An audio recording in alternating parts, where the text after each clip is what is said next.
ഹരേ കൃഷ്ണ കൃഷ്ണ കൃഷ്ണ ഹരേ ഹരേ ഹരേ രാമ രാമ രാമ ഹരേ ഹരേ ഹരേ കൃഷ്ണ കൃഷ്ണ കൃഷ്ണ ഹരേ ഹരേ ഹരേ രാമ രാമ രാമ ഹരേ ഹരേ ഹരേ കൃഷ്ണ കൃഷ്ണ കൃഷ്ണ ഹരേ ഹരേ ഹരേ രാമ രാമ രാമ ഹരേ ഹരേ ഹരേ കൃഷ്ണ കൃഷ്ണ കൃഷ്ണ ഹരേ ഹരേ രാമ രാമ ഹരേ ഹരേ ഹരേ കൃഷ്ണ കൃഷ്ണ കൃഷ്ണ ഹരേ ഹരേ ഹരേ രാമ രാമ രാമ ഹരേ ഹരേ ഹരേ കൃഷ്ണ കൃഷ്ണ ഹരേ ഹരേ ഹരേ രാമ രാമ രാമ ഹരേ ഹരേ ഹരേ കൃഷ്ണ കൃഷ്ണ കൃഷ്ണ ഹരേ ഹരേ ഹരേ രാമ രാമ രാമ ഹരേ ഹരേ ഹരേ കൃഷ്ണ ഹരേ കൃഷ്ണ മാതാജി. Thank you മാതാജി. ഹരേ കൃഷ്ണ മാതാജി. പ്രണാം മാതാജി.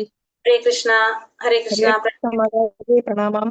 ഹരേ കൃഷ്ണ പ്രണാമം മാതാജി. ഹരേ കൃഷ്ണ എല്ലാവർക്കും പ്രണാമം. ഹരേ കൃഷ്ണ ഹരേ കൃഷ്ണ. ഓം നമോ ഭഗവതേ വാസുദേവായ. ഓം നമോ ഭഗവതേ വാസുദേവായ. ഓം നമോ ഭഗവതേ വാസുദേവായ. ഓം അജ്ഞാനതിമിരാന്ധസ്യ ജ്ഞാനാഞ്ജനാശലാകയ ചക്ഷുരുന്മീലിതം യേന തസ്മൈ ശ്രീഗുരവേ നമഃ. നമോ വിഷ്ണുപാദായ കൃഷ്ണപ്രേഷ്ഠായ ഭൂതലേ ശ്രീമതേ ഭക്തിവേദാന്ത സ്വാമിനിധി നാമിനേ. നമസ്തേ സാരസ്വതേ ദേവേ ഗൗരവാണി പ്രചാരിണേ നിർവിശേഷ ശൂന്യവാദി പാശ്ചാത്യദേശധാരിണേ. ജയ ശ്രീ കൃഷ്ണ ചൈതന്യ പ്രഭു നിത്യാനന്ദ ശ്രീ അദ്വൈത ഗദാധര ശ്രീവാസാദി ഗൗരഭക്ത വൃന്ദ. ഹരേ കൃഷ്ണ കൃഷ്ണ കൃഷ്ണ ഹരേ ഹരേ ഹരേ രാമ രാമ രാമ ഹരേ ഹരേ. ഹരേ കൃഷ്ണ. ശ്രീ രാധാ ഗോവിന്ദ് ടെമ്പിൾ ഇസ്കോൺ ബാംഗ്ലൂരിന്റെ ഭക്തിരസാമൃത സിന്ധു ക്ലാസ്സിലേക്ക് എല്ലാവർക്കും സ്വാഗതം. ഹരേ കൃഷ്ണ. എല്ലാവർക്കും പ്രണാമം. ഹരേ കൃഷ്ണ. അപ്പൊ നമ്മള് അധ്യായം 3 ഇന്ന് മൂന്നാമത്തെ അധ്യായമാണ് നമ്മുടെ, അല്ലെ? ഭക്തിരസേവനം കൈക്കൊള്ളാൻ അർത്ഥിക്കുന്നവന്റെ യോഗ്യത. ഇപ്പൊ നമ്മള് ഭക്തിരസേവനത്തെ കുറിച്ചാണ് നമ്മൾ പഠിക്കുന്നത്, അല്ലെ? ഭക്തിരസാമൃത സിന്ധു എന്ന് പറയുമ്പോൾ ഭക്തിരസേവനത്തെ കുറിച്ചാണ് നമ്മൾ പറഞ്ഞിരിക്കുന്നത്. അപ്പൊ ഒന്നാമത്തെ അധ്യായത്തിൽ നമ്മൾ കണ്ടത് എന്താണ്? ഒന്നാമത്തെ അധ്യായം എന്തിനെ കുറിച്ചായിരുന്നു?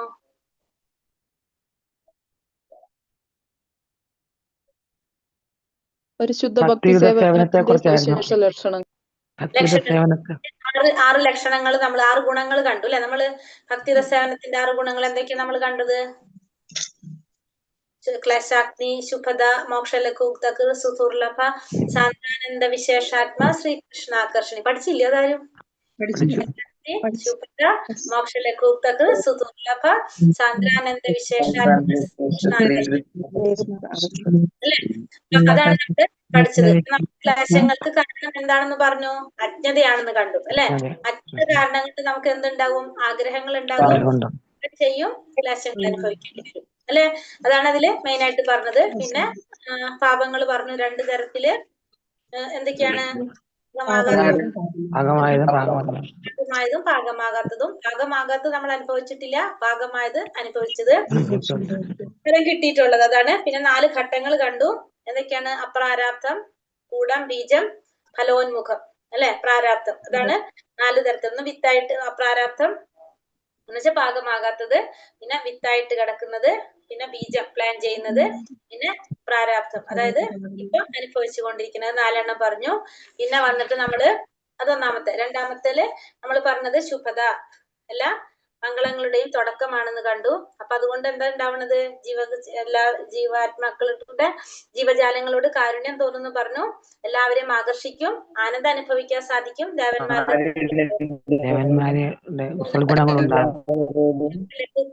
മോക്ഷം പോലും ആഗ്രഹിക്കുന്നില്ല എന്ന് പറഞ്ഞു. ഭക്തന്മാരൊരിക്കലും ആഗ്രഹിക്കുന്നില്ല, ഭഗവാന്റെ സേവനം ചെയ്യാൻ മാത്രമാണ് അവര് ആഗ്രഹിക്കുന്നത്. പിന്നെ സിദ്ധികള് അതൊന്നും ആരാഗ്രഹിക്കുന്നില്ല? ഭക്തന്മാർ ആഗ്രഹിക്കുന്നില്ല. പിന്നെ അതിൽ വരുന്നത് 3 പോയിന്റ് നമ്മൾ പറഞ്ഞു. സുഖം, 3 തരം സുഖം പറഞ്ഞു. ഭൗതികമായിട്ടുള്ള വസ്തുക്കളുള്ള സുഖം, ബ്രഹ്മത്തിലുള്ള സുഖം, കൃഷ്ണാബോധത്തിൽ നിന്നുള്ള സുഖം, ബോധത്തിൽ നിന്നുള്ള സുഖം. പിന്നെ അത് കഴിഞ്ഞ് 4-മത്തെ പോയിന്റ് ഏതാണ്? മോക്ഷലഘൂത സുദുർലഭ, വളരെ അപൂർവമായിട്ട് മാത്രം കിട്ടുന്നതാണ് എന്ത്? ഭഗവാന് ഭക്തിയുടെ സേവനം ചെയ്യാനായിട്ട്, അല്ലെ? എന്ന് പറഞ്ഞു. സുദുർലഭ, വളരെ അപൂർവമായിട്ടാണ് കിട്ടുന്നത് എന്ന് കണ്ടു. പിന്നെ 4-മത്തത് മോക്ഷലഘൂത സുദുർലഭ, സാന്ദ്രാനന്ദ വിശേഷാത്മ, അതെന്താണ്? ആനന്ദം അനുഭവിക്കാനായിട്ട് സാധിക്കും ഭക്തിയുടെ സേവനത്തിലൂടെ. 6-മത്തെ പോയിന്റ് ഭഗവാനെ പോലും ആകർഷിക്കുന്നതാണിത്. അല്ലെ? കാരണം എന്തുകൊണ്ടാണ്? ഇത് ആരുടെ നിയന്ത്രണത്തിലാണ്?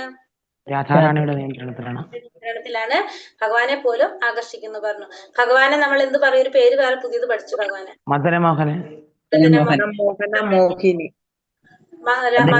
മോഹന മോഹിനി അല്ലെ? രാധാറാണി. അങ്ങനെ ഒന്നാമത്തെ അധ്യായം അങ്ങനെയാണ് അവസാനിക്കുന്നത്. രണ്ടാമത്തെ അധ്യായത്തിന്റെ പേര്, രണ്ടാമത്തെ അധ്യായം എന്താണ്? തലങ്ങളോ? പ്രാഥമിക തലങ്ങള്. ഭക്തി പറഞ്ഞു. സാധനാ ഭക്തി, ഭാവഭക്തി, പ്രേമഭക്തി. സാധനാ ഭക്തി എന്ന് വെച്ചാൽ എന്താണ്? നമ്മുടെ ഇന്ദ്രിയങ്ങൾ ഭഗവാന്റെ സേവനത്തിന് വേണ്ടി ഉപയോഗിക്കുക. എല്ലാ ആത്മാക്കളും സ്വാഭാവികമായ ജന്മവാസനയാണ്. അതായത് നമ്മുടെ ഇന്ദ്രിയങ്ങള് ചെയ്യപ്പെടുന്ന പ്രവർത്തികൾ ഭഗവാന്റെ സേവനത്തിനായിട്ട് ഉപയോഗിക്കുമ്പോൾ നമ്മൾ അതിനെന്ത് പറയും? സാധനാ ഭക്തി എന്ന് പറയും അല്ലെ? സാധനാ ഭക്തി പറയും. സാധനാ ഭക്തിയുടെ ഉപവിഭാഗം 2 ഏതൊക്കെയാണ്? ക്ലേശാഗ്നി, ശുഭത. ഭാവഭക്തിയുടെ ഉപവിഭാഗങ്ങൾ 4: ക്ലേശാഗ്നി, ശുഭത, മോക്ഷലഘുക്തക്, 6: ക്ലേശാഗ്നി, ശുഭത, മോക്ഷലഘുക്തക്, സുദുർലഭ, സാന്ദ്രാനന്ദ വിശേഷാത്മ, ശ്രീകൃഷ്ണാകർഷണി. അങ്ങനെ 6. പിന്നെ നമ്മള് സാധനാ ഭക്തി 2 തരത്തിൽ പറഞ്ഞു. ഏതൊക്കെയാണ്? വൈദി സാധനാ ഭക്തി, പിന്നെ ഏതാണ്? വൈദി സാധന, രാഗാനുഗ.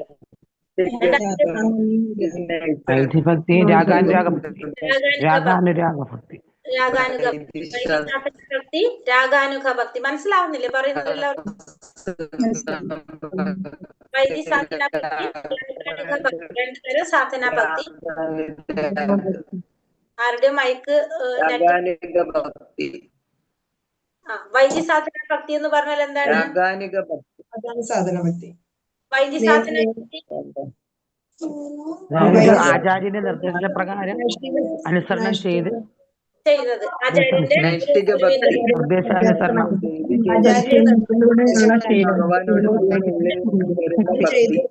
പാലിച്ചുകൊണ്ട് നമ്മള് ചെയ്യുന്നത്. പക്ഷെ എത്തില്ല, നമുക്ക് ഉള്ളിൽ നിന്ന് വരുന്നുണ്ടാവില്ല. പക്ഷെ നമ്മളത് പറയുന്നതല്ലേ എന്ന് വെച്ചിട്ട് നമ്മൾ ചെയ്യുന്നത്. അതാണ് വൈദി സാധന. രാഗാനുഗ ഭക്തിയാകുന്നത് എങ്ങനെയാണത്? അതായത് വൈദിക ശക്തി ഭക്തിയിൽ മുഴുകി വന്നു കഴിയുമ്പോൾ നമുക്ക് രാഗത്തിൽ ഭഗവാനോട് പ്രേമം തോന്നും. അല്ലേ? ചെയ്ത് വരുമ്പോൾ നമുക്ക് സ്വാഭാവികമായിട്ട് ഭഗവാനോടുള്ള ഒരു ആഗ്രഹം കൊണ്ട് നമ്മൾ സ്വമേധയാ ചെയ്തു തുടങ്ങുമ്പോൾ അത് ഏത് ഭക്തിയാകും? രാഗാനുഗ ഭക്തിയായിട്ട്. പിന്നെ അതിൽ വേറൊരു കാര്യം എന്താ പറഞ്ഞത്? രൂപഗോസ്വാമി പറഞ്ഞത് എപ്പോഴും എന്താണ് പറയുക? എപ്പോഴും ഭഗവാനെ ഓർക്കുക, ഒരിക്കലും ഭഗവാനെ ഓർക്കണം,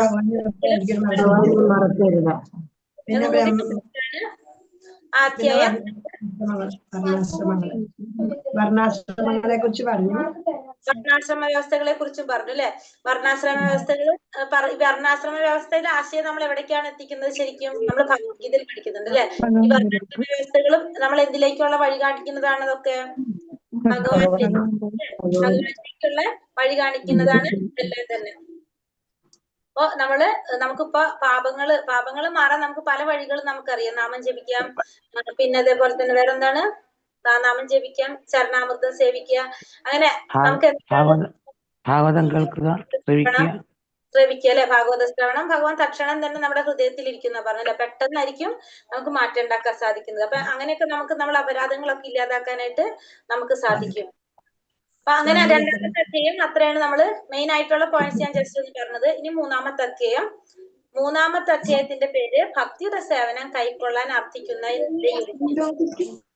ഇനി ഭക്തിയുടെ സേവനം ചെയ്യാൻ വേണ്ട ഒരു വ്യക്തിയുടെ യോഗ്യത. ആർക്കാണ് ഭക്തിയുടെ സേവനം ചെയ്യാനായിട്ട് സാധിക്കുക? അല്ലെങ്കിൽ ആരാണ് ഭക്തിയുടെ സേവനം ചെയ്യാൻ യോഗ്യതയുള്ള വ്യക്തി എന്നാണ് ഇതിൽ പറയുന്നത്? 3ാമത്തെ അധ്യായത്തില് പറയുന്നത്. അപ്പൊ 3ാമത്തെ അധ്യായത്തില് ഭക്തിയുടെ സേവനം ചെയ്യാനായിട്ട് യോഗ്യത പറയുമ്പോ, ഒന്ന് നമുക്ക് ഭക്തന്റെ കാരുണ്യം ഉണ്ടാവണം. ഭക്തിയുടെ സേവനം ചെയ്യാനായിട്ട് ഞാൻ ജസ്റ്റ് ഒന്ന് ആ സമ്മറി പറഞ്ഞിട്ട് നമുക്ക് ക്ലാസ് കിടക്കാം. അപ്പൊ ഒന്ന് നമുക്ക് എന്ത് വേണം? ഒരു ഭക്തന്റെ കാരുണ്യം കൊണ്ട് 3 തരത്തിൽ നമുക്ക് യോഗ്യത ഉണ്ടാവും പറയാം. ഒന്ന് ഭക്തന്മാരുടെ കാര്യം. നമ്മൾ പറഞ്ഞില്ലേ, ഗുരുവിന്റെ അല്ലെങ്കിൽ ഭഗവാന്റെ അനുഗ്രഹം ഇല്ലാതെ നമുക്ക് എന്ത് ചെയ്യാൻ സാധിക്കില്ല? ഭക്തിയുടെ സേവനം ചെയ്യാനായിട്ട് സാധിക്കില്ല. അപ്പൊ ഒരു ഭക്തന്റെ കാരുണ്യം ഉണ്ടാവണം. നമുക്ക് ഭക്തിയുടെ സേവനം ചെയ്യാനുള്ള 1ാമത്തെ യോഗ്യത, ഒരു ഭക്തന്റെ കാരുണ്യം കൊണ്ട് നമുക്ക് എന്ത് സാധിക്കും? ഭക്തിയുടെ സേവനം ചെയ്യാനായിട്ട് സാധിക്കും. 2ാമത്തത് ഭൗതികതയിൽ കൂടുതൽ ആസക്തി ഉള്ളവർക്ക് ഭക്തിയുടെ സേവനം ചെയ്യാനായിട്ട് സാധിക്കില്ല. ഭൗതികതയോട് അമിതമായ ആസക്തി, മറ്റു കാര്യങ്ങളിൽ അമിതമായ ആസക്തി ഉള്ളവർക്ക് എന്ത് സാധിക്കില്ല? ഭക്തിയുടെ സേവനം ചെയ്യാനായിട്ട് സാധിക്കില്ല. അതേപോലെ തന്നെ ഭൗതികതയിൽ ആസക്തി ഇല്ലാത്തവർക്കും അനാസക്തരായവർക്കും എന്ത് സാധിക്കില്ല? ഭക്തിയുടെ സേവനം ചെയ്യാൻ സാധിക്കില്ല. അപ്പൊ ഭൗതികതയിൽ ആസക്തി ഉണ്ടായാലും അനാസക്തി ഉണ്ടായാലും രണ്ടും എന്തിനുള്ള അയോഗ്യതയാണത്? ഹരേ കൃഷ്ണ. ഓക്കെ മാതാജി. രണ്ടും എന്താണ്? അയോഗ്യതയാണ്. ഭക്തിയുടെ സേവനത്തിന്റെ കൈക്കൊള്ളാനായിട്ട് ഒരു വ്യക്തിയുടെ അയോഗ്യതയാണ്. അതായത് ഭൗതികമായ കാര്യങ്ങളിൽ ആസക്തി ഉണ്ടായാലും ആസക്തി ഉണ്ടായാലും അതായത് അതിനോട് ആഗ്രഹവും ഇല്ല, എന്ന ആഗ്രഹം ഉണ്ടായാലും ഇല്ലാണ്ടായാലും രണ്ടും എന്തായിട്ടാണ് പറയുന്നത്? അയോഗ്യതയായിട്ടാണ്. ഇത് രണ്ടും അയോഗ്യതയാണ്. എന്തില്? ഒരു ഭക്തിയുടെ സേവനം ചെയ്യാൻ വേണ്ട ഒരു വ്യക്തിയുടെ അയോഗ്യതയായിട്ടാണ് പറയുന്നത്. അപ്പൊ ഒന്നാമത്തെ നമുക്ക് ഭക്തന്റെ കാരുണ്യം വേണം. ഒന്നാമത്തെ പോയിന്റ് നമ്മൾ എന്താ പറഞ്ഞത്? ഭക്തന്റെ കാരുണ്യം നമുക്ക് വേണം. ഭക്തന്റെ കാരുണ്യം വേണമെങ്കിൽ നമുക്കറിയാം, നമുക്കത് എങ്ങനെ കിട്ടാം? ഭക്തന്റെ കാരുണ്യം നമ്മൾ വെറുതെ വീട്ടിലിരുന്ന നമുക്കൊരു ഭക്തന്റെ കാരുണ്യം കൊണ്ട് നമുക്ക് ഭക്തിയിലേക്ക് മുന്നേറാനായിട്ട് ഭക്തിയുടെ സേവനം ചെയ്യാൻ സാധിക്കുമോ? ഇല്ല. നമുക്ക് എന്ത് വേണം? നമുക്ക് സത്സംഗം വേണം, അല്ലെ? സത്സംഗം വേണം. നമ്മൾ അങ്ങനെ ആകുമ്പോഴല്ലേ നമുക്ക് അറിയാൻ പറ്റുള്ളൂ. നമുക്ക് ആ ഒരു ഭക്തന്മാരായിട്ടൊരു കൂടി ഇടപഴകുമ്പോഴല്ലേ നമുക്ക് അതിനുള്ള സാഹചര്യങ്ങൾ ഉണ്ടാകുന്നത്. നമുക്ക് എന്ത് വേണം അവിടെ? സത്സംഗത്തിലൂടെയാണ് നമുക്കിപ്പോ അറിയാനായിട്ട് സാധിക്കുന്നത്. ഇപ്പൊ നമ്മൾ ക്ലാസ്സുകളിൽ ഇപ്പൊ എന്നും വരുന്നു, ഇപ്പൊ നമ്മൾ എന്നും കാണും, നമുക്ക് തന്നെ അറിയാം. അപ്പൊ ഓരോരുത്തരും എന്ത് ചെയ്യുന്നു, എങ്ങനെ ചെയ്യുന്നു, എത്രത്തോളം നാമം ജപിക്കുന്നു, രാവിലെ എപ്പോ എഴുന്നേറ്റ് നമ്മൾ ആരതിയിൽ പങ്കെടുക്കുന്നു. അപ്പൊ നമുക്ക് തന്നെ ഇപ്പൊ ഏകദേശം ഒരു പിക്ചർ എല്ലാവരെ കുറിച്ച് നമുക്ക് കിട്ടും, എന്തൊക്കെ ചെയ്യുന്നുണ്ട് എല്ലാവരും, അല്ലെ? കാരണം അത് എങ്ങനെ സാധിക്കുന്നത്? സത്സംഗത്തിലൂടെയാണ് നമുക്കത് സാധിക്കുന്നത്, ഇല്ലേ? അതില്ലാതെ നമുക്ക് ഒന്നും മനസ്സിലാവില്ലേ. നമ്മളിപ്പോ എല്ലാവരും ഭക്തി ചെയ്യുന്നുണ്ട്, 16 റൗണ്ട് നാമം ജപിക്കുന്നുണ്ട്, എല്ലാം ചെയ്യുന്നുണ്ടെന്ന് പറഞ്ഞാൽ നമുക്കൊന്നും അറിയില്ല. പക്ഷെ നമ്മൾ ഇതിങ്ങനെ ചെയ്യുമ്പോഴാണ് നമുക്ക് മനസ്സിലാക്കാൻ സാധിക്കുക ഓരോരുത്തരും ഏത് ലെവലിലെത്തി, എന്തൊക്കെ ചെയ്യുന്നു എന്നൊക്കെ നമുക്ക് അറിയാൻ സാധിക്കുന്നത്. അപ്പൊ നമുക്ക് സത്സംഗം അത്യാവശ്യമാണ്. പിന്നെ അതേപോലെ തന്നെ അമിതമായിട്ടുള്ള ആസക്തി ഉണ്ടാകുന്നത്, അല്ലെ? ഭൗതികമായിട്ടുള്ള കാര്യങ്ങളില് ഭൗതികമായ കാര്യങ്ങളിൽ ആസക്തി ഉണ്ടാകുമ്പോൾ എന്താ സംഭവിക്കുന്നത്? നമ്മൾ അതിന്റെ പിന്നാലെ ആയിരിക്കും എപ്പോഴും. അങ്ങനെയുള്ളവർക്ക് എന്ത് സാധിക്കില്ല? ഭക്തിയുടെ സേവനം ചെയ്യാനായിട്ട് സാധിക്കില്ല. പിന്നെ അനാസക്തി എന്ന് പറഞ്ഞാലോ, അനാസക്തി എന്ന് പറയുന്നത് എന്താ ഉദ്ദേശിക്കുന്നത്? ഭൗതികതയുടെ അനാസക്തി എന്ന് പറഞ്ഞാൽ ഈ ആസക്തി ഉള്ളവരൊരു പേര് പറയും, ഭുക്തിഗാമി. ഭൗതികം എന്നുള്ള കേട്ടോ, ഭുക്തിഗാമി ഭുക്തിഗാമി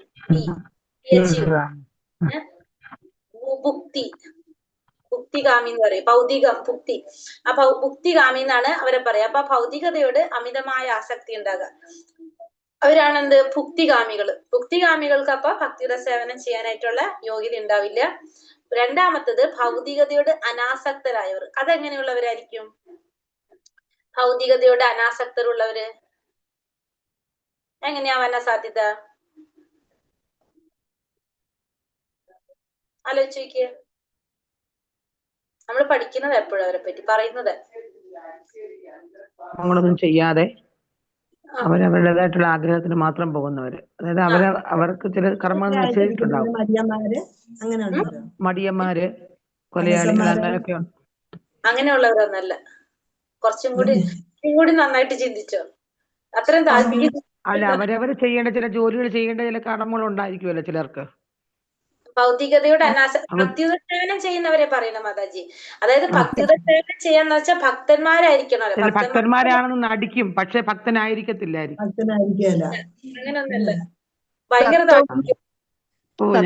പറ്റത്തില്ല മാതാജി. പറയട്ടെ, ഞാനൊരു കൂടി ക്ലൂ തരാം. നമ്മള് പരമസത്യത്തിന്റെ 3 ഭാവങ്ങൾ കണ്ടിട്ടില്ലേ? ഏതൊക്കെയാണ്? ബ്രഹ്മം,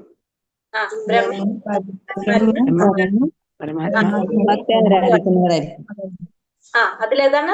ബ്രഹ്മത്തെ ആരാധിക്കുന്നവര്. എന്താണ്? ബ്രഹ്മത്തെ ആരാധിക്കുന്നവര് എങ്ങനെയാണ്? ഭൗതികതയോട് അനാസക്തരാണ് അവര്. ഭഗവാന്റെ ആ പ്രകാശത്തെ ആരാധിക്കുന്നവര് ഭൗതികതയായിട്ടുള്ള കാര്യങ്ങളില് അനാസക്തരായവരാണ് അവര്. അവർക്കും എന്തിനുള്ള യോഗ്യത ഇല്ല. കാരണം അവരെങ്ങനെയാണ് ഭഗവാൻ ആരാധിക്കുന്നത്? പ്രകാശത്തിലല്ലേ? എന്ത് വേണം? നമുക്ക് ഭഗവാന്റെ ഒരു രൂപത്തില് നമ്മള് ഇഷ്ടത്തില്, അല്ലെ? നമ്മൾ സന്തോഷമായിട്ട് ആനന്ദം കിട്ടാൻ വേണ്ടിയിട്ടാണ് നമ്മൾ ഇതൊക്കെ ചെയ്യുന്നത്. അപ്പൊ നമ്മൾ ഇങ്ങനെയൊക്കെ ചെയ്യെങ്കിൽ നമുക്ക് ഇവിടെ എന്ത് വേണം? ഭഗവാന്റെ ഒരു രൂപം ഉണ്ടാവണം, അല്ലെ? അപ്പൊ എന്താണ് 3ാമത്തെ പോയിന്റ്? അപ്പൊ ഭൗതികതയോട് അനാസക്തരായവർ. മനസ്സിലായത് ആരാണ്? അവരെ മുക്തിഗാമികൾ എന്ന് പറയും. മുക്തി ആഗ്രഹിക്കുന്നവര്, മുക്തിഗാമി. അപ്പൊ മുക്തിഗാമി, ഭുക്തിഗാമി, പിന്നെ ഒന്നാമത്തത് ഭക്തന്റെ കാരുണ്യം കൊണ്ട്. ഇത് 3 കാര്യങ്ങൾ പറയാം. അതാണ് ഇതിൽ പറയുന്നത്. സേവനം ചെയ്യാൻ സാധിക്കത്തില്ലേ? ഭക്തന്റെ കാരുണ്യം കൊണ്ട് മാത്രമല്ലേ ഭക്തിയുടെ സേവനം ചെയ്യാൻ സാധിക്കത്തുള്ളൂ? അതെ, ഭക്തന്റെ കാരുണ്യം അതിന് മുക്തിഗാമികൾക്കും ഭക്തിയുടെ സേവനം ചെയ്യാൻ സാധിക്കില്ലല്ലോ, ഇല്ല, യോഗ്യതയില്ലല്ലോ. ആ യോഗ്യത ഇല്ല. അപ്പൊ യോഗ്യത അല്ല പറഞ്ഞത്. അപ്പൊ യോഗ്യത ആർക്കൊക്കെയാണ് പറഞ്ഞത്? ഒന്ന് ഭക്തന്റെ കാരുണ്യം ഇല്ലെങ്കിൽ നമുക്ക് യോഗ്യത ഇല്ല. കാരുണ്യം ഇല്ല എങ്കിൽ ഭക്തന്റെ കാരുണ്യം ഉണ്ടെങ്കിലേ നമുക്ക് ഇത് ചെയ്യാനുള്ള യോഗ്യത ഉള്ളൂ. അതുപോലെ തന്നെ എന്താ ഭൗതികതയിൽ ആസക്തി ഉണ്ടെങ്കിലും നമുക്ക് എന്തുണ്ടാവില്ല? യോഗ്യത ഉണ്ടാവില്ല. ഓക്കെ, അത് മനസ്സിലായി. അത് മറ്റേത് ഭക്തന്റെ കാരുണ്യം കൊണ്ട് മാത്രം നമുക്ക് യോഗ്യത ഉണ്ടാവുള്ളൂ. കാരുണ്യം ഇല്ലെങ്കിൽ യോഗ്യതയില്ല, ഉണ്ടാവില്ല. ഹരേ കൃഷ്ണ. അപ്പൊ ഇതാണ് ഈ അധ്യായത്തിൽ ഇത്രയും കാര്യമാണ് പറഞ്ഞിരിക്കുന്നത്. നമുക്ക് ഈ 3-ാമത്തെ അധ്യായത്തില് ഇതാണ് പറഞ്ഞിരിക്കുന്നത്. നമുക്ക് നോക്കാം. 3-ാമത്തെ അധ്യായം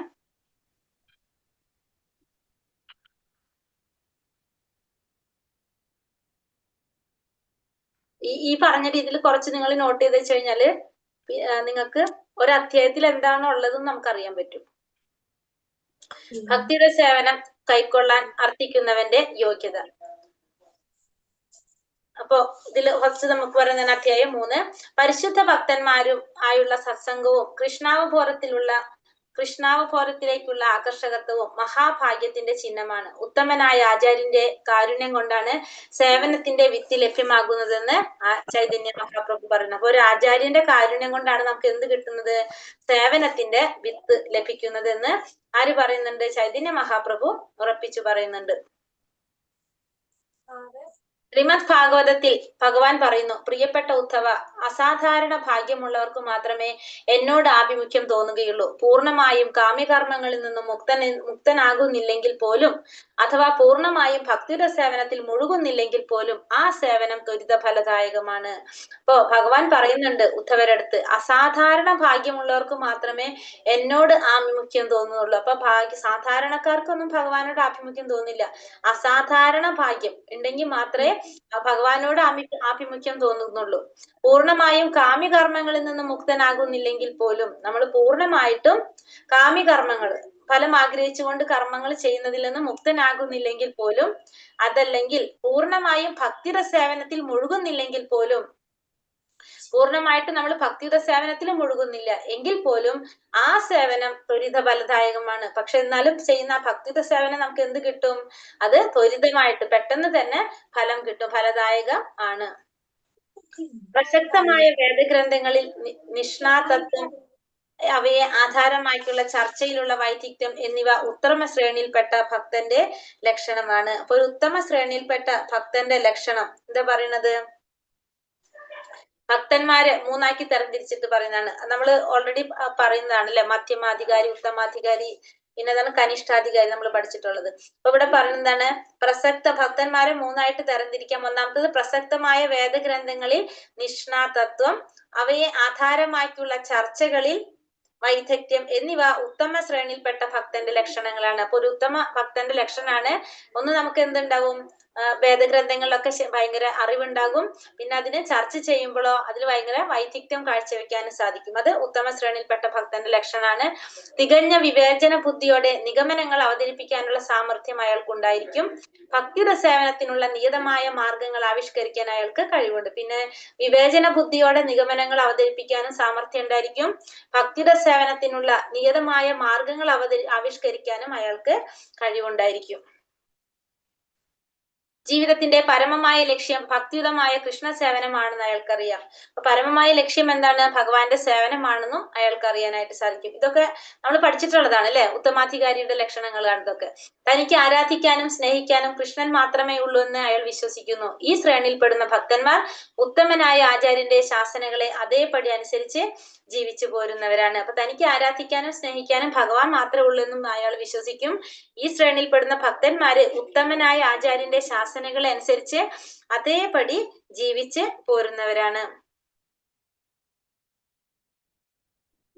ഇപ്രകാരം ഉത്തമനായി ആത്മീയ ഗുരുവായി തീരാൻ, ഇപ്രകാരം പഠിപ്പിക്കാനും ആത്മീയ ഗുരുവായി തീരാനും പറ്റിയ രീതിയിൽ ശിക്ഷണം ലഭിച്ചിട്ടുള്ളത് കൊണ്ട് അയാളെ ഉത്തമ ഭക്തനായിട്ട് കണക്കാക്കാനായിട്ട് സാധിക്കും. അപ്പൊ ഒരു ഉത്തമ ഭക്തന് ആരാകാം? ഗുരുവാകാനായിട്ട് സാധിക്കും.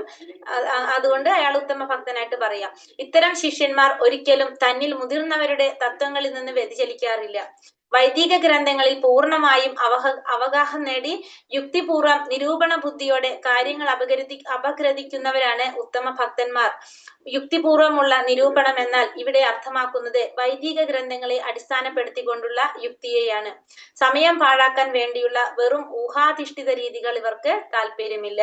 അപ്പൊ ഈ ശിഷ്യന്മാർ ഒരിക്കലും മുതിർന്നവരുടെ തത്വങ്ങളിൽ നിന്ന് വ്യതിചലിക്കാറില്ല. അപ്പൊ ഒരിക്കലും ഇത്തരത്തിലുള്ള ശിഷ്യന്മാര് മുതിർന്നവരുടെ തത്വങ്ങളിൽ നിന്ന് വ്യതിചലിക്കാറില്ല. വൈദിക ഗ്രന്ഥങ്ങളിൽ പൂർണ്ണമായും അവഗാഹം നേടി യുക്തിപൂർവം നിരൂപണ ബുദ്ധിയോടെ കാര്യങ്ങൾ അപഗ്രഥിക്കുന്നവരാണ് ആര്? ഉത്തമ ഭക്തന്മാർ. യുക്തിപൂർവമുള്ള നിരൂപണം എന്നാൽ ഇവിടെ അർത്ഥമാക്കുന്നത് വൈദിക ഗ്രന്ഥങ്ങളെ അടിസ്ഥാനപ്പെടുത്തിക്കൊണ്ടുള്ള യുക്തിയെയാണ്. അപ്പൊ വൈദിക ഗ്രന്ഥങ്ങളെ അടിസ്ഥാനപ്പെടുത്തിയിട്ടാണ് ഏതൊരു കാര്യത്തിലും ആര് തീരുമാനങ്ങൾ എടുക്കുന്നതും ചിന്തിക്കുന്നതും പ്രവർത്തിക്കുന്നതും? ഉത്തമ ഭക്തന്മാര്. സമയം പാഴാക്കാൻ വേണ്ടിയുള്ള വെറും ഊഹാധിഷ്ഠിത രീതികൾ ഇവർക്ക് താല്പര്യമില്ല. അപ്പൊ സമയം പാഴാക്കാൻ വേണ്ടിയിട്ട് ഊഹാധിഷ്ഠിതമായ രീതികളിലൊന്നും ഇവർക്ക് താല്പര്യം ഉണ്ടായിരിക്കില്ല. മറ്റൊരു തരത്തിൽ പറഞ്ഞാൽ ഭക്തിയുടെ സേവനത്തിൽ പാകം വന്ന് സ്ഥിതപ്രജ്ഞത നേടിയവരെ ഉത്തമ ഭക്തന്മാരായി കണക്കാക്കാം. അപ്പൊ വേറൊരു തരത്തിൽ എന്ത് പറയാം? ഭക്തിയുടെ സേവനത്തിൽ പാകം വന്ന് സ്ഥിതപ്രജ്ഞനായിട്ടുള്ളവര്, അങ്ങനെയുള്ളവരെ നമുക്ക് എന്ത് പറയാം? ഉത്തമ ഭക്തന്മാരാണെന്ന് പറയാം. മതഗ്രന്ഥങ്ങളെ അടിസ്ഥാനമാക്കി ന്യായവാദം നടത്തുന്നതിൽ വലിയ സാമർഥ്യമൊന്നും അവകാശപ്പെടാനില്ലെങ്കിലും ലക്ഷ്യത്തെക്കുറിച്ച് ദൃഢമായ വിശ്വാസമുള്ളവരാണ് രണ്ടാമത്തെ വിഭാഗത്തിൽപ്പെടുന്നവർ. അപ്പൊ ഇത്രയും നേരം പറഞ്ഞത് ആരെ കുറിച്ചാണ്? ഉത്തമാധികാരിയെ കുറിച്ചാണ് പറയുന്നത്. ഇനി രണ്ടാമത്തെ മധ്യമാധികാരി അവരെന്താണ്? അവർക്ക് മതഗ്രന്ഥങ്ങളെ അടിസ്ഥാനമാക്കിയിട്ട് ന്യായവാദം നടത്തുന്നതിൽ വലിയ സാമർഥ്യം ഒന്നും ഇല്ലെങ്കിലും ലക്ഷ്യത്തെക്കുറിച്ച് ദൃഢമായ വിശ്വാസം ആർക്കുണ്ട്? അവർക്കുണ്ടായിരിക്കും. അതായത് ഭഗവാനിൽ പൂർണ്ണ വിശ്വാസം ഉണ്ടായിരിക്കും. അവരുടെ ലക്ഷ്യം എന്താണെന്ന് അവർക്ക് അറിയാനായിട്ട് സാധിക്കും. ഭക്തിയുടെ സേവനത്തിൽ പാകം വന്ന് സ്ഥിതപ്രജ്ഞത നേടിയവരെ ഉത്തമ ഭക്തന്മാരായിട്ട് കണക്കാക്കാം. കൃഷ്ണസേവനത്തിനുള്ള നടപടിക്രമങ്ങളിൽ അചഞ്ചലമായ വിശ്വാസമുണ്ട്. പക്ഷെ തന്റെ തീരുമാനത്തിന് അനുരൂപമായ വാദതകൾ മുന്നോട്ട് വയ്ക്കാനുള്ള കഴിവ് അയാൾക്ക് ഉണ്ടായി എന്ന് വരില്ല. പക്ഷെ ഇവർക്ക് എന്തുണ്ട്? ഭഗവാന്റെ സേവനത്തിനുള്ള നടപടിക്രമങ്ങൾ എല്ലാത്തിലും ഇവർക്ക് വിശ്വാസം ഉണ്ടായിരിക്കും. പക്ഷെ അവരുടെ അടുത്ത് എന്തെങ്കിലും വാദഗതികൾ മുന്നോട്ട് വെച്ച് കഴിഞ്ഞാൽ ചിലപ്പോൾ അവർക്ക് അവരായിട്ട് തർക്കിക്കാനുള്ള ഒരു കഴിവ് അവർക്ക് ഉണ്ടായിരിക്കണമെന്നില്ല. അതേസമയം കൃഷ്ണനാണ് ആരാധിക്കപ്പെടാനും സ്നേഹിക്കപ്പെടാനും യോഗ്യമായ പരമമായ വസ്തു എന്ന് അവർക്ക് ഉറപ്പുണ്ടായിരിക്കും. അവർക്ക് എന്തറിയാം? ഭഗവാനാണ് പരമദിവ്യോത്തമ പുരുഷൻ, ഭഗവാനെയാണ് ആരാധിക്കേണ്ടത്, ഭഗവാനെയാണ് സ്നേഹിക്കേണ്ടതെന്ന് ഇവർക്കറിയാം. ആരംഭകർ എന്നോ പുതുവിശ്വാസികളെന്നും വിശേഷിക്കപ്പെടാവുന്നവരാണ് മൂന്നാമത്തെ വിഭാഗത്തിൽപ്പെടുന്നത്. അത് കനിഷ്ഠാധികാരികള്. ഇവരുടെ വിശ്വാസം ശക്തമല്ല. മതഗ്രന്ഥങ്ങളുടെ തീരുമാനത്തെ ഇവർ ശക്തമായ വാദഗതികളുടെ മുമ്പിൽ ഇവരുടെ വിശ്വാസം തകർന്നു പോകുന്ന ലക്ഷ്യത്തെക്കുറിച്ച് വ്യക്തമായ ബോധവും ഇവർക്കില്ല. അപ്പൊ ഇവര് എന്താ പറഞ്ഞത്? മൂന്നാമത്തെ ആരംഭകർ എന്ന് പറഞ്ഞ പുതിയ വിശ്വാസികള്, ഇവരുടെ വിശ്വാസം ശക്തമല്ല. മതഗ്രന്ഥങ്ങളുടെ തീരുമാനത്തെ ഇവർ അംഗീകരിക്കുന്നില്ല. ശക്തമായ വാദഗതികളുടെ മുന്നിൽ ഇവരുടെ വിശ്വാസം തകർന്നു പോകുന്നു. ലക്ഷ്യത്തെക്കുറിച്ചുള്ള ഒരു ബോധവും ആർക്കില്ല? ഈ കൂട്ടർക്കില്ല. ഇനി മൂന്നാമത്തെ വിഭാഗത്തെ കുറിച്ച് പറയുന്നത്, ഈ വിഭാഗത്തിൽ ബോധവും ഇവർക്കില്ല. ഇതിപ്പോ ആരെ കുറിച്ച് പറഞ്ഞത്? കനിഷ്ഠാധികാരികളെ കുറിച്ച് പറയാണ് അല്ലെ. ഇവർക്ക് എന്തില്ല? ഇവർക്കൊരു വിശ്വാസം ഇല്ല. ഇവര് അങ്ങനത്തെ രീതിയിലും വേറെ ആരെങ്കിലും എന്തെങ്കിലും വാദഗതികൾ മുമ്പിൽ വെച്ച് കഴിഞ്ഞാൽ അവരുടെ വിശ്വാസം തകർന്നു പോകും. പിന്നെ ഇവർക്ക് ലക്ഷ്യത്തെ കുറിച്ചുള്ളൊരു ബോധവും അവർക്കില്ല. മൂന്നാമത്തെ വിഭാഗത്തിൽപ്പെടുന്ന ആരംഭകരെ കുറിച്ച് ഭഗവത്ഗീതയിൽ പറയുന്നുണ്ട്. ഈ വിഭാഗത്തിൽ 4 തരം ആൾക്കാർ ഉണ്ട്. വിപത്തിൽ അല്ലെങ്കിൽ ദുരിതത്തിൽപ്പെട്ടവർ, പണം ആവശ്യമുള്ളവർ, ജിജ്ഞാസുക്കൾ, ജ്ഞാനികൾ. ഇവരെല്ലാം സേവനത്തോടെ അവരവരുടെ സ്വാർത്ഥത സംതൃപ്തിക്കായി ഭഗവാനിൽ ആശ്രയം തേടുന്നു. അപ്പൊ നമുക്കറിയാം അല്ലെ, ആർത്തോ ജിജ്ഞാസു, അർത്ഥാർത്ഥി, ജ്ഞാനി, 4 കൂട്ടര്. അവരാണ് നമ്മൾ ഈ പറഞ്ഞ കനിഷ്ഠാധികാരികളിലെ പറയുന്നത്. ഏതെങ്കിലും ആരാധനാലയത്തിലെത്തി സ്വന്തം ഭൗതിക സുഖത്തിന് ആശ്വാസം കിട്ടാനായി ഭഗവാനെ പ്രാർത്ഥിക്കുന്നു, അല്ലെങ്കിൽ സാമ്പത്തിക ലാഭത്തിനോ അന്വേഷണ കൗതുകത്തെ തൃപ്തിപ്പെടുത്താനോ വേണ്ടി ആരാധന നടത്തുന്നു. അപ്പൊ ഒന്നുകിൽ എന്തിനാ? ഭൗതികമായ സുഖത്തിന് വേണ്ടി അല്ലെങ്കിൽ ആശ്വാസം കിട്ടാൻ വേണ്ടിയിട്ട് ഭഗവാനെ പ്രാർത്ഥിക്കും, സാമ്പത്തിക ലാഭത്തിന് അല്ലെങ്കിൽ അന്വേഷണ കൗതുകത്തിന്റെ ഭാഗമായിട്ടൊക്കെ ആരാധന നടത്തുന്നത്. അപ്പൊ ഇങ്ങനെ ആണ് ഇവര് ആരാധന നടത്തുന്നത്. കനിഷ്ഠാധികാരികൾ വരുന്ന 4 കൂട്ടരിൽ ആണ് പറയുന്നത്. പിന്നെ നാലാമത്തെ തെളിവ് പറയുന്നത് ആരാണ്? ജ്ഞാനിയായും ഭഗവാൻ പറയുന്നുണ്ട്. ഇവരെല്ലാം തന്നെ ശുദ്ധ ഭക്തന്മാരും ആയുള്ള നിരന്തര സമ്പർക്കത്തിന്റെ ഫലമായി മധ്യശ്രേണിയിലേക്കും ക്രമേണ ഉത്തമ ശ്രേണിയിലേക്കും ഉയർത്തപ്പെടുന്നു. പക്ഷെ ഇവർക്കൊരു പ്രത്യേകത എന്താണ്? ശുദ്ധ ഭക്തന്മാരുമായിട്ടുള്ള സംസർഗത്തിലൂടെ ഇവർക്ക് മധ്യമ അധികാരിയായിട്ടും അല്ലെങ്കിൽ ഉത്തമ അധികാരിയായിട്ടും മാറാനായിട്ട് സാധിക്കും. തുടക്കക്കാർക്ക് ഉത്തമ മാതൃകയാണ് ധ്രുവ മഹാരാജാവ്. അച്ഛന്റെ രാജ്യം ലഭിക്കാൻ വേണ്ടിയാണ് അദ്ദേഹം സേവനത്തിൽ ഏർപ്പെട്ടത്. ഇപ്പൊ അച്ഛന്റെ രാജ്യം, അതായത് എന്ത് വേണ്ടിയിട്ടാണ്? ധനം ആഗ്രഹിച്ചുകൊണ്ടാണ് ധ്രുവ മഹാരാജാവ് എന്തിൽ ഏർപ്പെട്ടത്? ആദ്യം ഇതില് ഭഗവത് സേവനം ചെയ്യാനായിട്ട് ഏർപ്പെട്ടത്. അച്ഛന്റെ രാജ്യം ലഭിക്കാൻ വേണ്ടിയിട്ടാണ് സേവനത്തിന് പുറപ്പെട്ടത്. ഒടുവിൽ പൂർണ്ണമായും ശുദ്ധീകരിക്കപ്പെട്ടപ്പോൾ ഭൗതികമായ എന്തെങ്കിലും നേട്ടത്തിന് വേണ്ടിയുള്ളതല്ല വരദാനം സ്വീകരിക്കാൻ അദ്ദേഹം തയ്യാറായതുമില്ല. ലാസ്റ്റ് എന്താ സംഭവിച്ചത്? ഒടുവിൽ പൂർണ്ണമായിട്ട് ശുദ്ധീകരണം സംഭവിച്ചപ്പോ എന്താ പറഞ്ഞത്? ഭൗതികമായ എന്തെങ്കിലും നേട്ടത്തിന് വേണ്ടിയിട്ടുള്ളതല്ല എന്നുള്ള രീതിയിൽ വരദാനം സ്വീകരിക്കാൻ പോലും ആര് തയ്യാറായില്ല? ധ്രുവ മഹാരാജാവ് തയ്യാറായില്ല. പിന്നെ അതുപോലെ തന്നെ ഗജേന്ദ്രൻ വിപത്തിൽപ്പെട്ട് ഉഴലുകയായിരുന്നു. രക്ഷയ്ക്കായി കൃഷ്ണനെ പ്രാർത്ഥിച്ചു, ഭക്തനായി തീരുകയും ചെയ്തു. പിന്നെ ആരെയാ പറഞ്ഞത്? ഗജേന്ദ്രനെ കുറിച്ചാണ് പറയുന്നത്. ഗജേന്ദ്രനും അങ്ങനെ തന്നെ എന്താണ് അപകടത്തിൽ പെട്ടു. മുതല കാലുമ പിടിച്ച് കടിക്കുക ചെയ്യുന്നത് അല്ലെ, വിടാൻ പറ്റുണ്ടായിരുന്നില്ല. പക്ഷെ എന്ത് സാധിച്ചു? ദുഃഖം വന്നപ്പോ ഭഗവാനെ വിളിച്ചു, ഭഗവാന്റെ ഭക്തനായിട്ട് മാറുക ചെയ്യുന്നത്, ഭക്തനായി തീരുന്നു. ഗജേന്ദ്ര വിപത്തിൽപ്പെട്ടു, രക്ഷയ്ക്കായി കൃഷ്ണനെ പ്രാർത്ഥിച്ചു, ഭക്തനായി തീരുകയും സനക സനാതന സനന്ദ സനൽകുമാരൻ തുടങ്ങിയ ജ്ഞാനികളെല്ലാം ആത്യന്തികമായി ഭക്തിയുടെ ഭഗവത് സേവനത്തിലേക്ക് ആകർഷപ്പെട്ടവരാണ്. അപ്പൊ ഈ പറഞ്ഞ ഈ 4 കുമാരന്മാര്, സനക സനാതന സനന്ദ സനൽകുമാരന്മാര് ആത്യന്തികമായിട്ട് ഭക്തിയുടെ ഭഗവത് സേവനത്തിലേക്ക് ആകർഷിക്കപ്പെട്ടവരാണ് ഇവര്, ഈ 4 കുമാരന്മാരും. പിന്നെ ശൗനക ഋഷിയുടെ നേതൃത്വത്തിൽ നൈമിഷ്യാരണ്യത്തിൽ ഒത്തുകൂടിയ ഋഷിമാരുടെ സംഘത്തിന്റെ കഥയും വിഭിന്നമല്ല. അവർ ജിജ്ഞാസുകളായിരുന്നു. ഭഗവാനെ കുറിച്ച് അറിയാനുള്ള ആഗ്രഹം കൊണ്ട് അവര് വന്നതാണ്, ഭഗവത് സേവനത്തിൽ വന്നതാണ്. അവർ എപ്പോഴും കൃഷ്ണനെ കുറിച്ച് സൂതഗോസ്വാമിയോട് ചോദിക്കുമായിരുന്നു. ഇങ്ങനെ ശുദ്ധ ഭക്തന്മാരുമായി അവർക്ക് സമ്പർക്കം ലഭിച്ചതിന്റെ ഫലമായി സ്വയം ശുദ്ധ ഭക്തന്മാരായിട്ട് മാറി. അങ്ങനെ ഭക്തന്മാരുമായിട്ടുള്ള സംസർഗത്തിലൂടെ ഇവരൊക്കെ ആരായിട്ട് മാറി? ഭക്തന്മാരായിട്ട് മാറി, ശുദ്ധ ഭക്തന്മാരായിട്ട് മാറി. ഏതു പരിതസ്ഥിതിയിലും ശുദ്ധ ഭക്തന്മാരുമായി സമ്പർക്കം നടത്താൻ ഭാഗ്യം വളരെ വേഗത്തിൽ മധ്യമ ഉത്തമ വിധാനത്തിലേക്ക് ഉയർത്തപ്പെടും. അപ്പൊ ഏത് പരിതസ്ഥിതിയിലും ശുദ്ധ ഭക്തന്മാരുമായിട്ട് സംസർഗം നടത്താൻ ഭാഗ്യം ഉണ്ടായാല് സ്വാഭാവികമായിട്ട് എന്താണ്?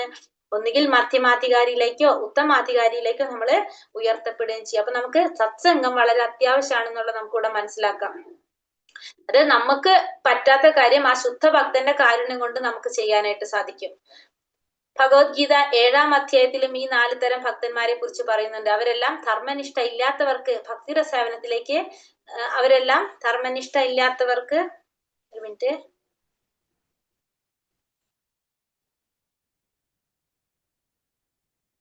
കണ്ടോ അതെവിടെയാന്ന്?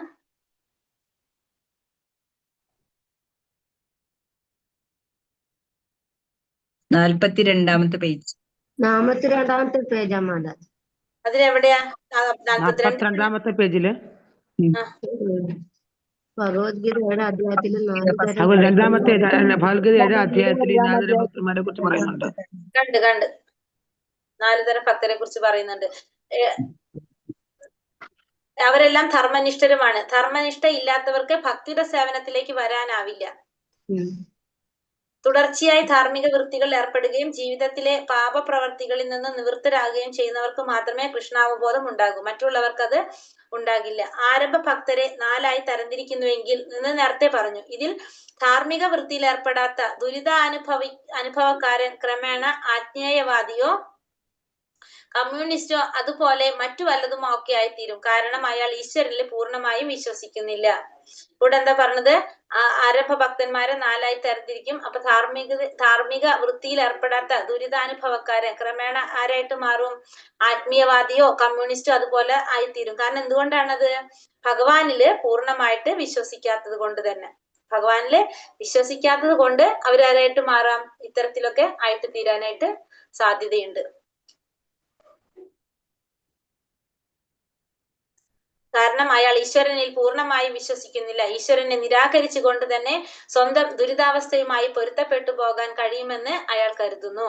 4 തരം ആരംഭകരിൽ ജ്ഞാനിയാണ് തനിക്ക് ഏറ്റവും പ്രിയമെന്ന് കൃഷ്ണൻ ഭഗവത്ഗീതയിൽ പറയുന്നുണ്ട്. കാരണം എന്തുകൊണ്ടാണ് നമുക്കറിയാം അല്ലെ, ഒരിക്കലും ഭൗതികമായ ലാഭങ്ങൾക്ക് വേണ്ടി കൈനീട്ടുകയില്ല എന്ന് തന്നെ കാരണം. ജ്ഞാനി എന്താണ്? ഭഗവാനെ കുറിച്ച് അറിയാനുള്ള ആഗ്രഹം കൊണ്ടാണ്. അല്ലാതെ ഒരിക്കലും ഭൗതികമായ ആഗ്രഹങ്ങൾ ആർക്കില്ല? ജ്ഞാനിക്കില്ല. അതുകൊണ്ട് ഭഗവാന് പ്രിയം ആരെയാണ്? ജ്ഞാനിയാണെന്ന് ഭഗവാൻ ഭഗവത്ഗീതയിൽ പറയുന്നുണ്ട്.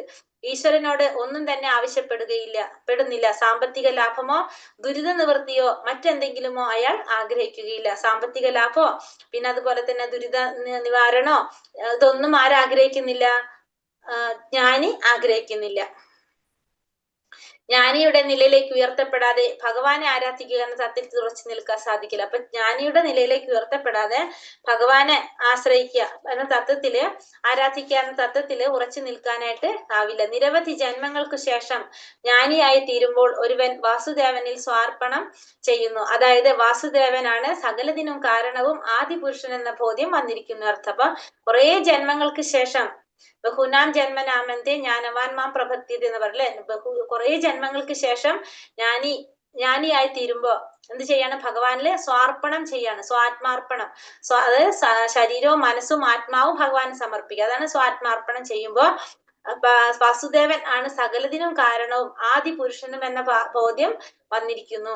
അയാൾക്ക്, ഈ ജ്ഞാനിക്ക് വരും. ആദ്യം മുതൽ തന്നെ അയാളുടെ കൃഷ്ണാഭിമുഖ്യം എന്നതാണ് ഇതിന്റെ അർത്ഥം. അപ്പൊ ആദ്യം മുതൽ തന്നെ അയാളുടെ ഭഗവാനോടുള്ള ഒരു ആഭിമുഖ്യം അതാണ് അതില് അർത്ഥമാക്കുന്നത്. അപ്പൊ ജ്ഞാനി ഭഗവാനെ കുറിച്ച് കൂടുതൽ അറിയുമ്പോ എന്താ സംഭവിക്കാണ്? ഭഗവാനിലേക്ക് കൂടുതൽ അടുക്കാണ് ചെയ്യുന്നത്. അപ്പൊ സകലതിനും കാരണം ആരാണ്? ഭഗവാനാണെന്നുള്ളൊരു ബോധ്യം അജ്ഞാനിക്ക് വരാണ് ചെയ്യുന്നത്. ബുദ്ധി കുറഞ്ഞവരും മായയുടെ പിടിയിൽപ്പെട്ട് ബുദ്ധി കൈവിട്ടു പോയവരും ഈ പിന്നെ ദേവതകളോടായിരിക്കും ആഭിമുഖ്യം കാണിക്കുന്നത്. അപ്പൊ ബുദ്ധി കുറഞ്ഞവര് അല്ലെങ്കിൽ മായയുടെ പിടിയിൽപ്പെട്ടവരൊക്കെ എന്താ ചെയ്യുന്നത്?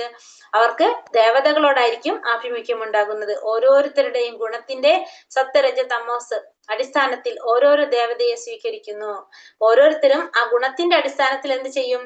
ഓരോ ദേവതകളെ സ്വീകരിക്കും. താൻ ശരീരമല്ല ആത്മാവാണെന്നറിയുന്നവനാണ് ജ്ഞാനി. താൻ ജീവാത്മാവും കൃഷ്ണൻ പരമാത്മാവുമാണെന്ന ബോധം വരുന്നത് കൊണ്ട് തന്റെ ഉറ്റബന്ധം സ്വന്തം ശരീരത്തോടായിരിക്കരുത്, മറിച്ച് കൃഷ്ണനോടായിരിക്കണം എന്ന് അയാൾ മനസ്സിലാക്കുന്നു. അപ്പൊ താൻ ശരീരമല്ല ആത്മാവാണെന്നറിയാം, താൻ ജീവാത്മാവാണ്, ഭഗവാൻ പരമാത്മാവാണെന്നറിയാം. ഉറ്റബന്ധം ആരോട് വേണ്ടത്? ശരീരത്തോടല്ല, ആത്മാവിനോട്, ഭഗവാനോടായിരിക്കണം വേണ്ടതെന്ന് ആർക്കറിയാം? ഈ ജ്ഞാനിക്ക് അറിയാനായിട്ട് സാധിക്കും.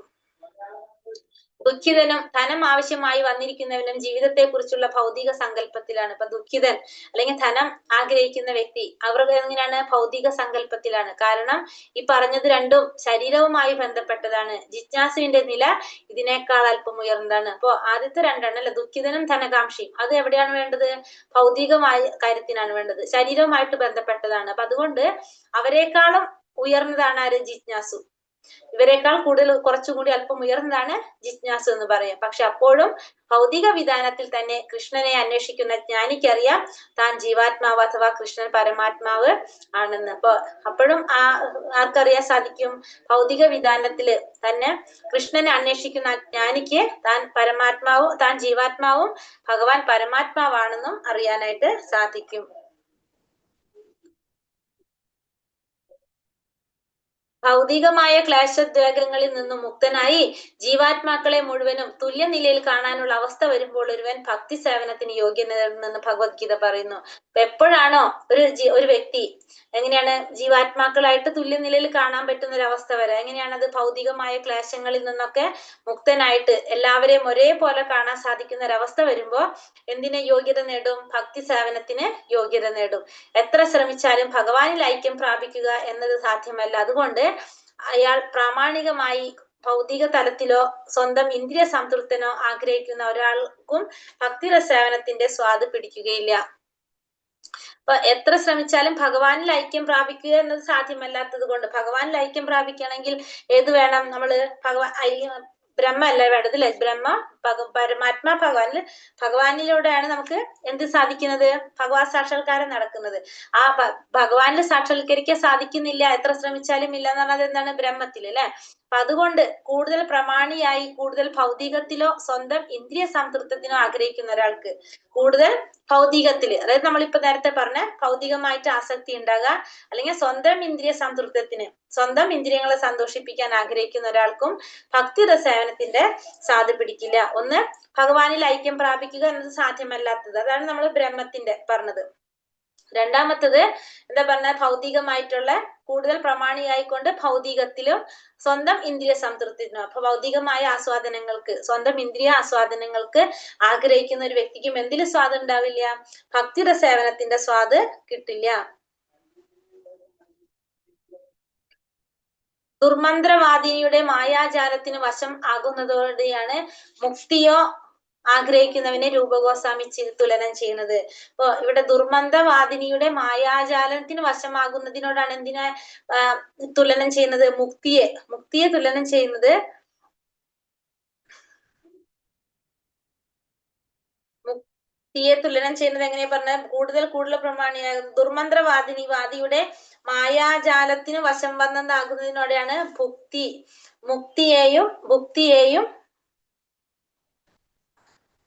മുക്തിയോ ആഗ്രഹിക്കുന്നവനെ രൂപഗോസ്വാമി തുലൻ. രണ്ടും കുഴപ്പക്കാരനാണ്. അപ്പൊ രണ്ടും, അതായത് മുക്തിയും ഭുക്തിയും രണ്ടും എന്താണ് പറയുക? ദുർമന്ത്രവാദിനിയുടെ മായാജാലത്തിന് വശംവദനാകുക, അതിനെയാണ് എന്തിനു പറഞ്ഞത്? മുക്തി ഭുക്തി ആഗ്രഹിക്കുന്നവരെ കമ്പയർ ചെയ്യുന്നത്.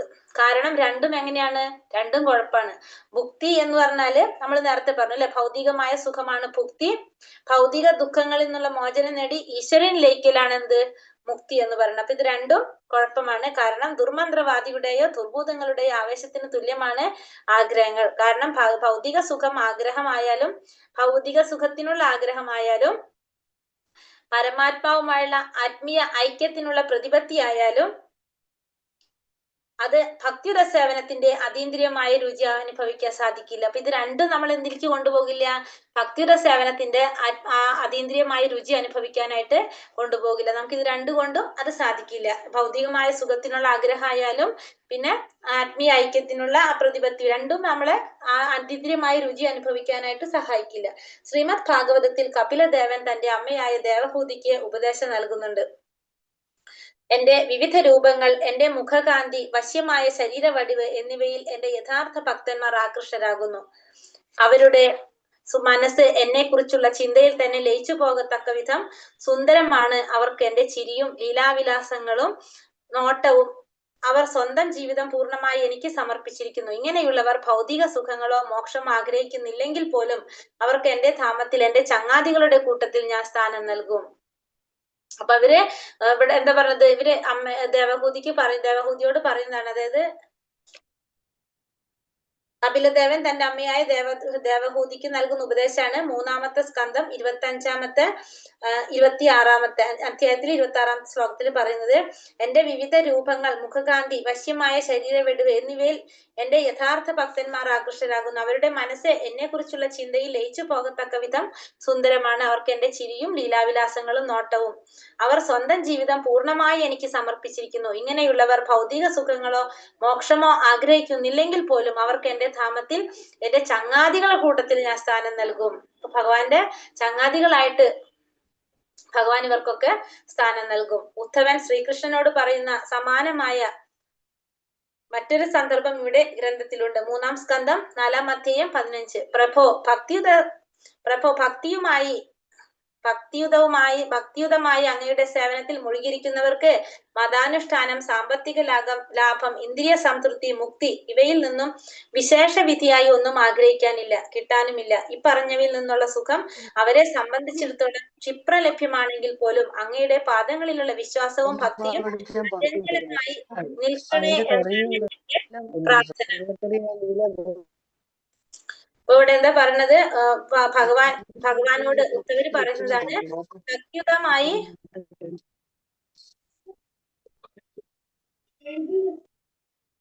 ഭക്തിയുതമായി അങ്ങയുടെ സേവനത്തിൽ മുഴുകിയിരിക്കുന്നവർക്ക് മതാനുഷ്ഠാനം, സാമ്പത്തിക ലാഭം, ഇന്ദ്രിയ സംതൃപ്തി, മുക്തി ഈ 4 കാര്യങ്ങള് വിശേഷവിദ്യയായിട്ട് ഇതിൽ നിന്നും വേറൊന്നും വിശേഷമായിട്ടൊന്നും കിട്ടാനില്ല അവർക്ക്. ഈ പറഞ്ഞതിൽ നിന്നുള്ള സുഖം അവരെ സംബന്ധിച്ചിടത്തോളം എന്താണ്, ക്ഷിപ്രലഭ്യമാണ്. അത്രയും എളുപ്പത്തിൽ കിട്ടുന്നതാണെങ്കിൽ പോലും അങ്ങയുടെ പാദങ്ങളിലുള്ള വിശ്വാസവും ഭക്തിയും അചഞ്ചലമായി നിൽക്കണേന്ന് മാത്രമാണ് എന്റെ പ്രാർത്ഥന. എന്താണ് പ്രാർത്ഥിക്കുന്നത്?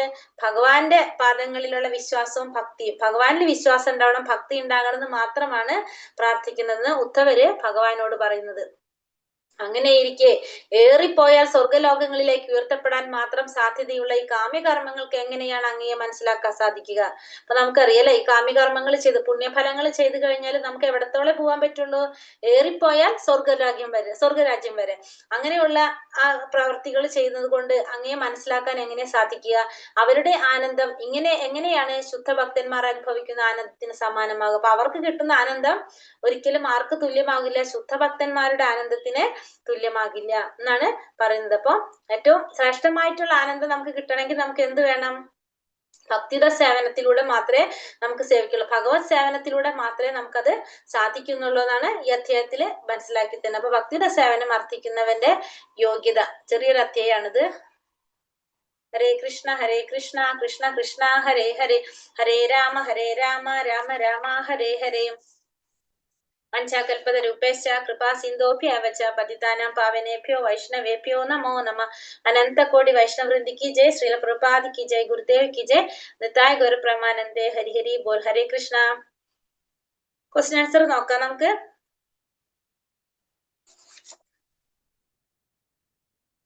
ഹരേ കൃഷ്ണ, പറയാവോ ക്വസ്റ്റ്യൻ?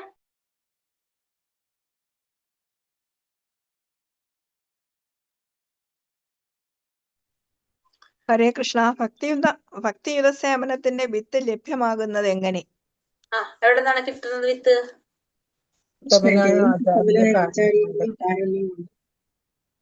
കൃഷ്ണന്റെയും ഉത്തമ ആചാര്യന്റെയും കാരുണ്യം കൊണ്ട് അല്ലെ? ഭഗവാന്റെ ഉത്തമ ആചാര്യന്റെയും രണ്ടുപേരുടെ കാരുണ്യം കൊണ്ടാണ് നമുക്ക് എന്ത് കിട്ടുന്നത്? ഭക്തിയുടെ സേവനത്തിന്റെ വിത്ത് കിട്ടുന്നത്.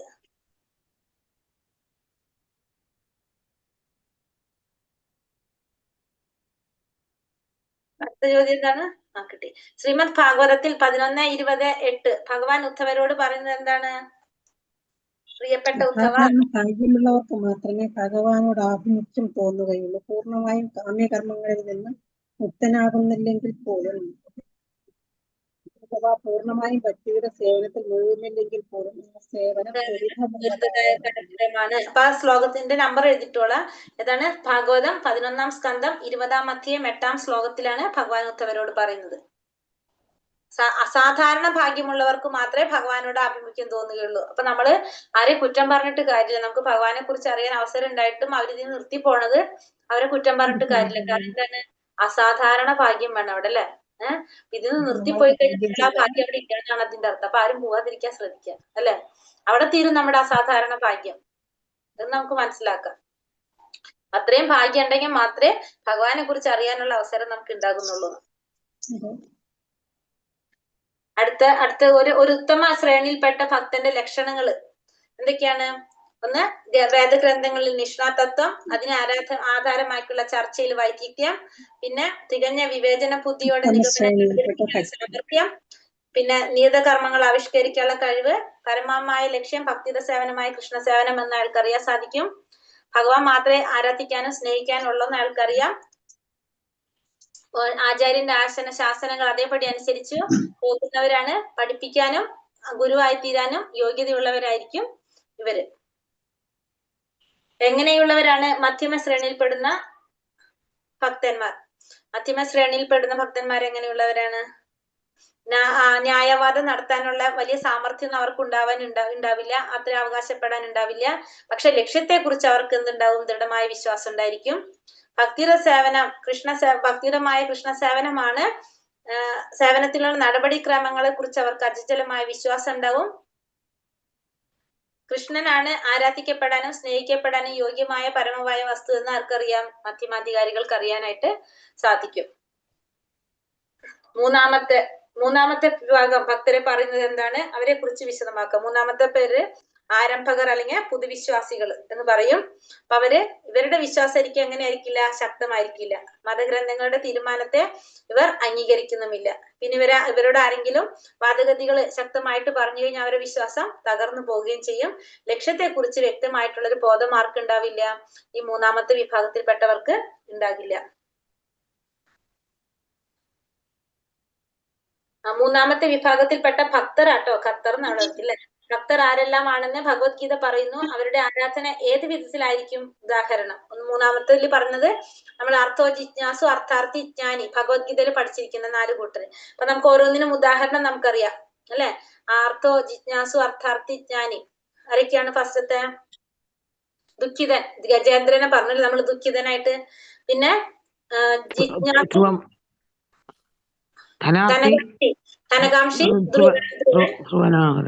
പിന്നെ ജിജ്ഞാസു ആരാ പറഞ്ഞത്? നൈമിഷാരണ്യത്തിലെ ഋഷിമാരോ?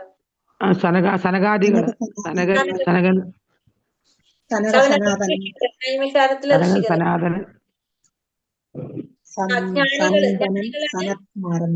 ജ്ഞാനികളാണ് സനതൻ, സനത്കുമാരൻ, സനാതനൻ. അവര് ജ്ഞാനികള്. ജിജ്ഞാസു ശൗനകാദി ഋഷികള്. പിന്നെ ആരാണ്? സൂത ഗോസ്വാമി. പരീക്ഷിത് മഹാരാജാവ്. ഇതില് പറഞ്ഞത് മാതാജി, ഇതില് പറഞ്ഞ പേര് പറഞ്ഞത് കേട്ടോ. ഇതില് പരീക്ഷത്തിന്റെ പറഞ്ഞിട്ടില്ല, അതുകൊണ്ട് പറഞ്ഞില്ല എന്ന് മാത്രമേ ഉള്ളൂ. അത് നമുക്ക് അറിയുന്നതാണല്ലോ, അത് നമുക്ക് അറിയാവുന്നതാണ്. സൂത ഗോസ്വാമിയാ പറയുന്നത് ജിജ്ഞാസു. 4 തരം ആരംഭ ഭക്തരിൽ ജ്ഞാനിയാണ് ഭഗവാൻ ഏറ്റവും പ്രിയം എന്ന് പറയാൻ കാരണം എന്തുകൊണ്ടാണ്?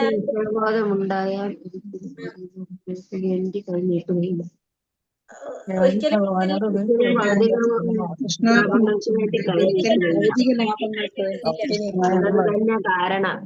ഭൗതിക ലാഭങ്ങൾക്ക് വേണ്ടി കൈനീട്ടുന്നില്ല. അതുകൊണ്ടാണ് ഭഗവാന് പ്രിയം.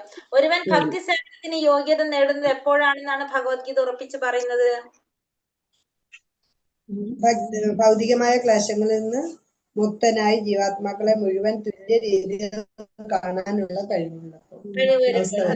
ഭൗതികമായ ക്ലേശദ്വാരങ്ങളിൽ നിന്നെല്ലാം മുക്തനായിട്ട് ജീവാത്മാക്കളെ മുഴുവനും തുല്യമായ നിലയിൽ കാണാനുള്ള അവസ്ഥ വരുമ്പോൾ ഭക്തി സേവനത്തിന് യോഗ്യത നേടുന്നു എന്ന് പറയാം. എല്ലാവരെയും ഒരേപോലെ കാണാനായിട്ട് സാധിക്കുക. എങ്ങനെയുള്ളവർക്ക് ഭക്തിയുടെ സേവനത്തിന്റെ സ്വാദ് പിടിക്കുകയില്ല?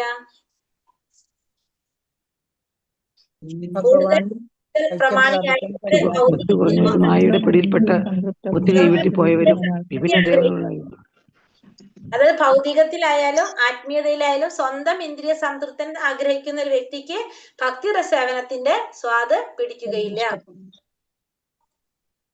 മുക്തി, ഭുക്തി എന്നിവ എന്താണ്? മുക്തി എന്ന് വെച്ചാല് ഭൗതിക സുഖങ്ങളിലുള്ള ആസക്തി, മുക്തി, അനാസക്തിയാണ് മുക്തി. അതായത് ഭൗതിക സുഖങ്ങളിൽ നിന്നുള്ള മോചനം, അതാണ് എന്ത്? മുക്തി എന്ന് പറയുന്നത്. ഭൗതിക സുഖത്തിലുള്ള ആസക്തി, അതിനെ നമ്മൾ എന്ത് പറയും? ഭുക്തി എന്ന് പറയും അല്ലെ? ഭുക്തി എന്ന് പറയും. ചൈതന്യ മഹാപ്രഭു കൃഷ്ണനോട് അപേക്ഷിച്ചത് എന്താണ്? ഭക്തി. അതായത് ഇതിനകത്ത് പറയുന്നുണ്ട്, മാതാജി അത് തോന്നുന്നു പറഞ്ഞു. അത് ഞാൻ പറഞ്ഞിട്ടില്ല.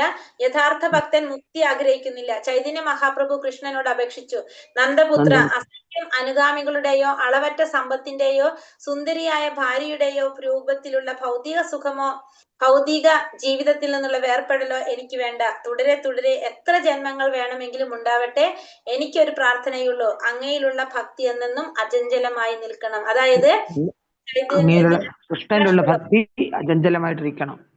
അതായത് ശിഷ്ടാഷ്ടകത്തിൽ പറയണം,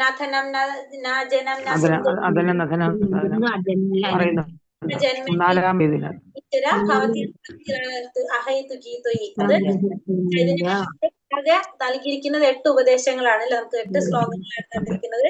അതില് കേട്ടോ, ഇത് അങ്ങയിലുള്ള ഭഗവാനിലുള്ള ഭക്തി എന്നത് അചഞ്ചലമായി നിൽക്കണം എന്ന് പറഞ്ഞാൽ പോരെ മാതാജി? ധനം ന ജനം ന സുന്ദരിയും അന്നും വേണ്ട, ധനം വേണ്ട, പിന്നെന്താണ്, സമ്പത്ത് വേണ്ട, സുന്ദരിയായ ഭാര്യ വേണ്ട, ഭൗതികമായ ആഗ്രഹങ്ങളൊന്നുമില്ല, അനുഗാമികൾ വേണ്ട. ന ധനം ന ജനം ന സുന്ദരി.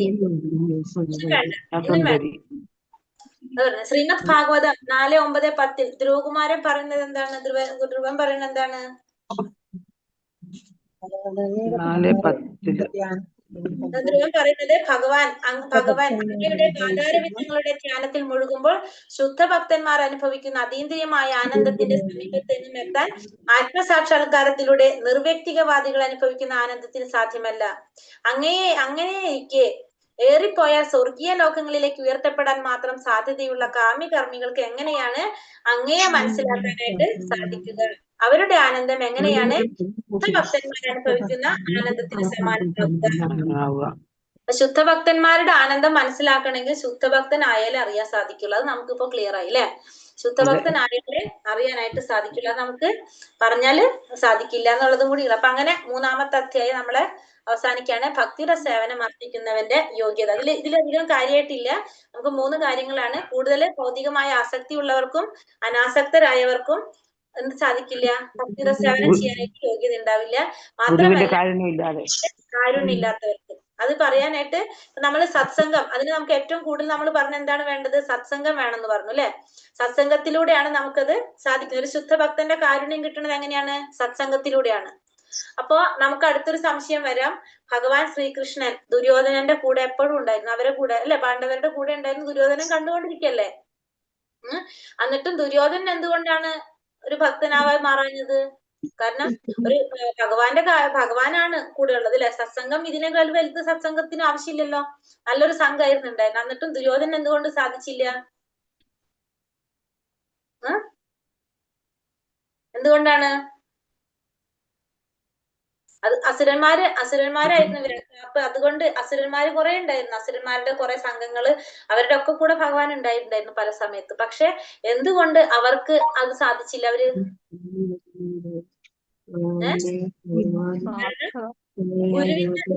ഗുരുവിന്റെ ഉപദേശം ആര് കേട്ടില്ല? ഇവര് കേട്ടില്ല അല്ലെ? ആ ദുര്യോധനൻ എന്ത് കേട്ടില്ല? ഗുരുവിന്റെ ഉപദേശം ദുര്യോധനൻ കേട്ടില്ല. ഗുരു പറഞ്ഞിരുന്നു വേണ്ടാത്തിന് നിക്കണ്ടെന്ന് അല്ലെ? ഇവരായിട്ട് ഒന്നിനും പോകണ്ടെന്ന് പറഞ്ഞിട്ട് ആര് കേട്ടില്ല? ഗുരുവിന്റെ കാരുണ്യം ഇല്ലാതെ നമുക്ക് എന്ത് സാധിക്കില്ല? ഭക്തിയിലേക്ക് വരാനായിട്ട്, ഭഗവാൻ അറിയാനായിട്ട് നമുക്ക് സാധിക്കില്ല. അപ്പൊ ഗുരുവിന്റെ കാരുണ്യം ഭയങ്കര അത്യാവശ്യമാണ്. ഗുരുവിന്റെ കാരുണ്യം ഇല്ലാതെ സാധിക്കില്ല.